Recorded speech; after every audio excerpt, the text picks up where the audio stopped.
Hello friends, आज बात करते हैं एक बहुत ही इम्पॉर्टेंट टॉपिक पे और ये टॉपिक है एंजाइटी, जो आज के समय की बहुत ही कॉमन और बड़ी समस्या है।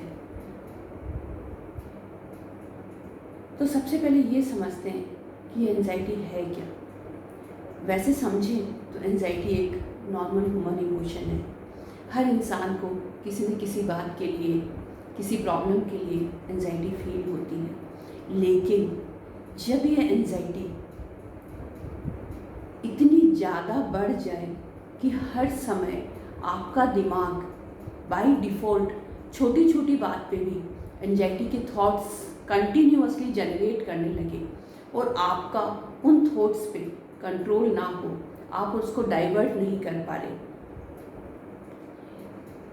और ये जो एंजाइटी के थॉट्स हैं फिर धीरे धीरे ये आपकी फिज़िकल बॉडी में भी सिम्टम्स देने लगते हैं। और ये जो फिज़िकल बॉडी में सिम्टम्स देने लगते हैं वो जनरली होते हैं वीकनेस, फटीग, लो एनर्जी, आपका काम करने का मन नहीं होना, बहुत ज़्यादा थकान बने रहना, इसके अलावा फियरफुल रहना, हर चीज़ से आपको डर लगता है। ये एंजाइटी का मेन फीचर है, आपको डर बहुत लगता है, हर चीज़ से डर लगता है आपको। अलग अलग तरह की एंजाइटी में अलग अलग तरह के फियर्स, फोबियाज होते हैं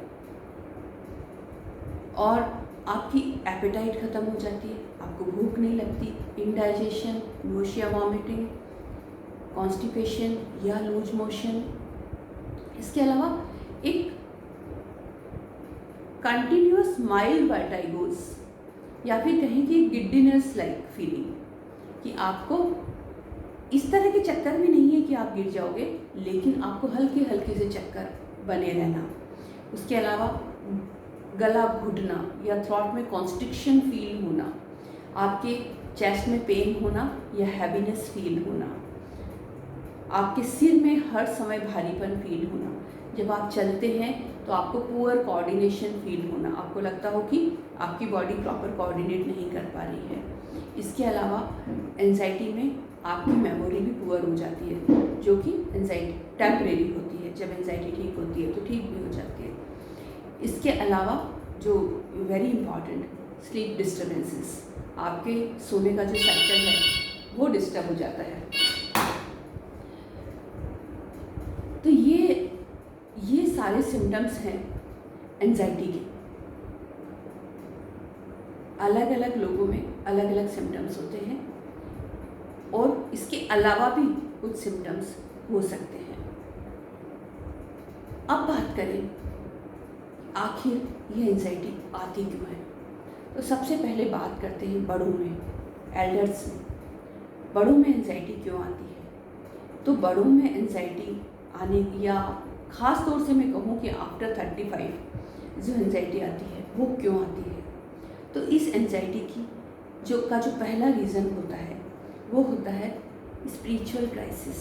स्पिरिचुअल क्राइसिस से मेरा मतलब ये है कि आपका इस यूनिवर्सल एनर्जी पे या गॉड पे फेथ नहीं रख पाते, आप कम हो जाता है, कहीं से कहीं ना कहीं आप वो कनेक्शन जोड़ के नहीं रख पाते।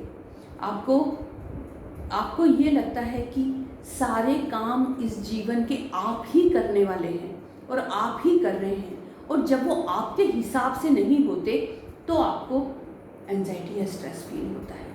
जबकि अगर हम देखें तो जीवन में बहुत बार जो भी डिसीजंस हमारे हिसाब से नहीं हुए हैं वो भी बहुत अच्छे गए हैं। तो वो ये जो यूनिवर्सल एनर्जी है, गॉड, जो सरल भाषा में जो हम कहते हैं भगवान है, जिन्होंने हमको क्रिएट किया है, जब भी हम उसकी शक्ति पे हमारा भरोसा प्रॉपर नहीं रख पाते, हम कहीं ना कहीं हमारा भरोसा कमज़ोर होता है, तो हमें एंजाइटी आती है। दूसरा जो मेन रीज़न होता है वो होता है एंजाइटी मीन्स आप अपने आप से डिटेच हो गए हैं, आपका कनेक्शन अपने आप से, सेल्फ से, खुद से नहीं है, आप अपने आप को नहीं समझ रहे हैं, आप अपने आप को प्यार नहीं कर पा रहे हैं, आप अपने आप को समय नहीं दे पा रहे हैं, आप जीवन की इस भागम भाग में ये देख ही नहीं पा रहे कि आप क्या चाहते हैं।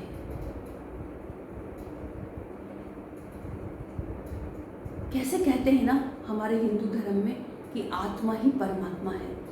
तो जब आप उस आत्मा की नहीं सुन पाते, आप अपने अंदर के मन की नहीं सुन पाते, आप उस आत्मा को मार के भी चलते जाते हो, आगे बढ़ते जाते हो, इसका मतलब है एंजाइटी आ सकती है।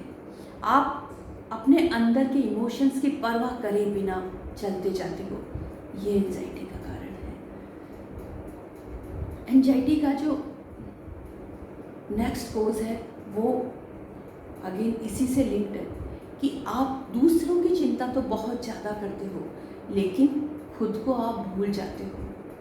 हम ऑब्वियसली हम दूसरों की हेल्प करें, दूसरों के लिए हम दयावान भी बने, हम सबको देखें, लेकिन सबसे पहले खुद का कंफर्ट, खुद की हैप्पीनेस, खुद के पीस को कॉम्प्रोमाइज़ नहीं करें। अगर हम खुद के सेल्फ लव को, self peace, self comfort, self happiness, इसको कॉम्प्रोमाइज़ नहीं करेंगे तो एंजाइटी नहीं आ सकती। ये रीज़न है हुआ एंजाइटी का। अगला जो रीज़न हुआ एंजाइटी का वो है आपके माइंड में कई बार कॉन्फ्लिक्ट्स चलते हैं, कन्फ्यूजन्स चलते हैं।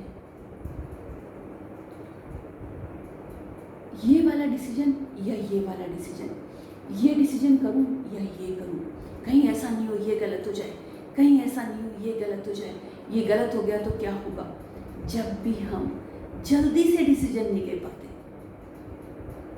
या फिर हम अपने डिसीजन को लेकर के कंफर्टेबल नहीं रह पाते तो भी एंजाइटी आने के चांसेस होते हैं। कैसा होता है ना, अगेन वही बात है, आप एक डिसीजन पे पहुंच जाइए, एक बार देख लीजिए व्हाट इज़ गुड और व्हाट इज़ बैड, कौन सा अभी प्रेजेंट सिनेरियो में आपके लिए सही है, फिर एक डिसीजन ले लीजिए। उसके बाद अगर बाई चांस इन फ्यूचर अगर वो डिसीजन सही नहीं भी रहा, कोई बात नहीं, उससे कुछ तो फ़ायदा होना निश्चित है, इसीलिए वो आपकी लाइफ में वो डिसीजन लिया जाएगा और फिर उसको चेंज भी कर सकते हैं। ओवरऑल हम ये कह सकते हैं कि एंजाइटी के जो मेन पॉजिटिव फैक्टर्स है वो सबका क्रक्स एक ही है कि आप लाइफ की जो प्रोसेस है, ज़िंदगी का जो चलना है उस पर ट्रस्ट नहीं कर पा रहे हैं कि लाइफ बिल्कुल सही चलती है। दोस्तों, जीवन में कभी कुछ गलत होता ही नहीं है। जो भी हमें कुछ अनकंफर्टेबल लग रहा होता है वो सिर्फ हमारी ग्रोथ के लिए होता है। आप खुद देख लीजिए, जब भी कुछ अनप्लीजेंट सिचुएशंस आई होंगी, डेफिनेटली कुछ ग्रोथ हमेशा मिलती है उससे। अगला एंजाइटी का मतलब है या फिर एंजाइटी का पॉजिटिव फैक्टर है कि आपको कुछ चेंज करना बाकी है। Anxiety means you have to change something, you want something but you are doing something else। तो आपको जो चाहिए उसका पता लगाना है और वहाँ तक पहुँचना है। ये थे मेन एंजाइटी के सिम्टम्स और एंजाइटी के कुछ पॉजिटिव फैक्टर्स जो कि मैंने थोड़ा सा क्रक्स दिया है आपको। आगे मैं आपको एंजाइटी के सॉल्यूशंस का अगला वीडियो भी बनाऊंगी। तब तक के लिए मैं यही कहूँगी कि आप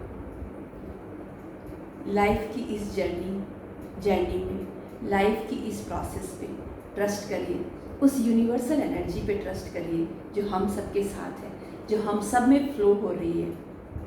और हैप्पी रहिए, हेल्दी रहिए। Thank you so much.